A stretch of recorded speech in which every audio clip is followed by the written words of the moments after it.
Pasiklausykite Šventosios Evangelijos pagal Luką. Anomis dienomis išėjo Ciesoriaus Augusto įsakymas surašyti visus valstybės gyventojus. Toks pirmasis surašymas buvo padarytas Kvirinui valdant Siriją. Taigi visi keliavo užsirašyti kiekvienas į savo miestą. Taip pat ir Jozapas ėjo iš Galilėjos miesto Nazareto į Judėją, į Dovydo miestą vadinamą Betliejumi, nes buvo kilęs iš Dovydo namų ir giminės. Jis turėjo užsirašyti kartu su savo sužadėtine Marija, kuri buvo nėščia. Jiems tenai esant prisiartino jai metas gimdyti, ir ji pagimdė savo pirmginį sūnų, suvystė jį vystyklais ir paguldė ėdžiose, nes jiems nebuvo vietos užeigoje.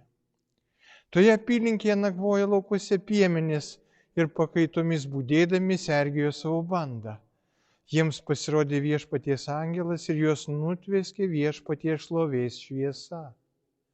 Jie labai išsigando, bet angelas jiems tarė: nebijokite, štai aš jums skelbiu didį džiaugsmą, kuris bus visai tautai. Šiandien Dovydo mieste jums gimė išganytojas, jis yra Viešpats Mesijas. Ir štai jums ženklas: rasite kūdikį suvystytą vystyklais ir paguldytą ėdžiose.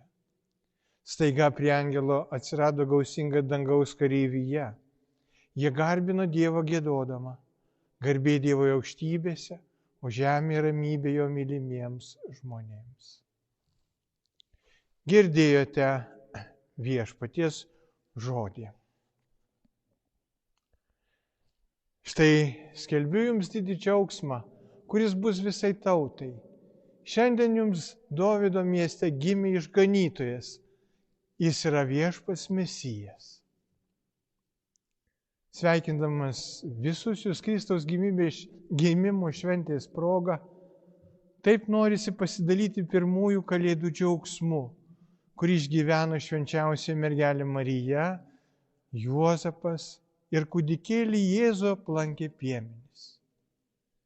Kaip norėčiau, kad šio džiaugsmo būtų sklidinos jūsų visų širdis ir jūsų namai. Koks bebūtų Evangelijos aiškinimas, mes esame stulbinančios tikrovės akivaizdoje. Į žemę ateina Dievo sūnus, Jėzus Kristus. O žmonės pirmieji tikėjusiai ir priėmusiai į Kristų kaip Dievą buvo labai paprasti ir kuklus. Evangelistui rašant šį pasakojimą, pirmosios Kalėdos jau seniai buvo praėjusios. Jis jau žinojo apie Viešpaties prisikėlimą ir sekmines. Buvo tas, kuris buvo liudininkas šių įvykių. Bažnyčioje mes randame Dievą tai, kaip surado jį piemenys kukliame Betliejaus tvartelyje. Taip, kaip tie piemenys. Kalėdų džiaugsmą išgyvenama kiekvieną kartą, kaip pripažįstame suklydę, kai išpažinties metu išgirstame kunigą tariant: aš tau atleidžiu nuodėmes, arba kaip mišių metu priimame Eucharistinį Jėzų. Jis tada gimsta mūsų širdise. Angelas tarė Betliejaus piemenėms: aš jums skelbiu didį džiaugsmą, šiandien jums gimė išganytojas Viešpats Mesijas. Džiaugsmu nušvintame tada, kai išsipildo viltis. Žydų tauta, klausydama savo pranašų, labai nuoširdžiai laukė Mesijo. Karta iš kartos vylėsi išvystė ir štai dabar, Kalėdų naktį, ta viltis išsipildė. Anuomet žmonių širdis buvo pasiruošusias dideliam džiaugsmui. Ir šią progą norėčiau kiekvieną jūsų paklausti, o kiekvieno jūsų širdis ar pasiruošusias didžiam džiaugsmui? Kokie troškimai juose glūdi? Ko laukite? Ar Kristus turi vietos tarp visų kitų jūsų lūkesčių? Jeigu žmogiškosios širdies rūpestis būtų tik valgys, gėrimas, žaidimai, tada šis žmogus niekada nepatirs Kristaus atėjimo džiaugsmo ir Kalėdose bus dar vienas tuščias karnavalas. Dievas tik tada gali mums atnešti džiaugsmą, kai suvokiame, kad Jis mums yra reikalingas, kad be Jo mes esame apgailėtini vargšai. Jei savo tikėjimo dėka išgyvename tiesą, kad tik Dievas gali užpildyti mūsų širdį, tuomet esame pasirengę sutikti tą džiaugsmingą Kalėdų žinią. Angelas paskelbė džiaugsmingos naujienos esmę. Gimė išgelbėtojas. Žmogui reikia išgelbėjimo. Šiandien nesijaučiame saugus dėl materialinių nepriteklių. Vakare ištuštėja miestų gatvės, nes žmonės bijo nusikaltėlių. Išrenkame naują valdžią, naują vyriausybę ir šiek tiek vilėmės, kad rytoj bus saugiau, gyvensime geriau. Tačiau ir rytoj kenčiame, nes nėra žemėje jėgos, kuri mūsų apsaugotų nuo mūsų asmeninės kančios. Ir rytoj mirs mums brangiausi žmonės. Pagaliau ir mes patys lauksime paskutinės savo gyvenimo valandos žemėje. Šiuo atveju esame gundami arba kristi į rezignaciją, arba maištauti. Tačiau tai ne krikščionio kelias. Kalėdos mums rodo Kristų, nugalėjusi kančią ir mirtį, ir mus apdovanojantį amžinojų gyvenimo, jei tik tai atsiveriame išganimo paslapčiai. Čia glūdi pagrindinė Kalėdų džiaugsmo versmė.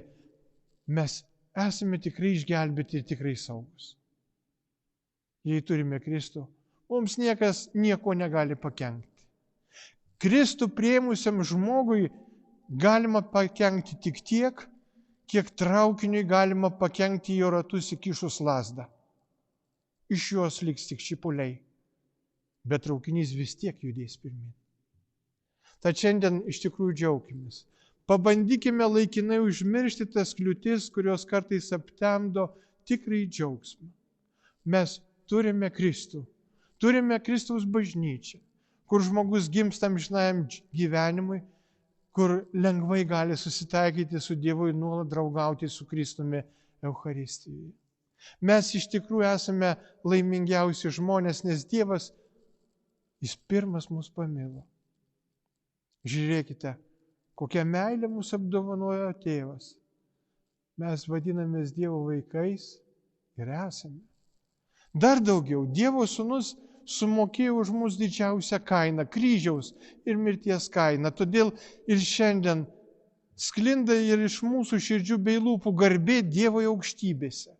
Garbė ir meilė už didžiausią dovaną, už pirmasias Kalėdas, už šviesą, kuri išsklaido žmogaus gyvenimo tamsą, pašalina baimę, už amžinai žodį, kuris ne tik prakalbina žmogų, bet ir veda į tiesos ir meilės keliu. Norėčiau kiekvieną jūsų apsikabinti ir pažiūrėti į jūsų akis. Tikiu, kad tose akise galima pamatyti kūdikėlio Jėzaus akis. Kartais taip ilgai nežiūrime vienas į kitą, nematome vienas kito, bet pamėginkime šiandien pasveikinti vieni kitus tuo nuostabiu apsikabinimu ir pažvelgimu vieno kito akis.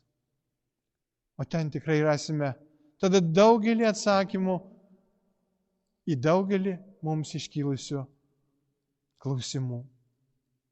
Sveikinu visus, kurie laukiame, ruošiamės, kurie buvome, esame ir būsime su mūsų Viešpačiu. Kad ir kas beatsitiktų, nes jame yra mūsų išgelbėjimas. Nes Jis yra tas, kuris ateina į mūsų tarpą ir gyvena su mumis. Tai džiaugsmas, kuris yra visam pasauliui. Gimė išganytojas. Jis yra Viešpats Mesijas.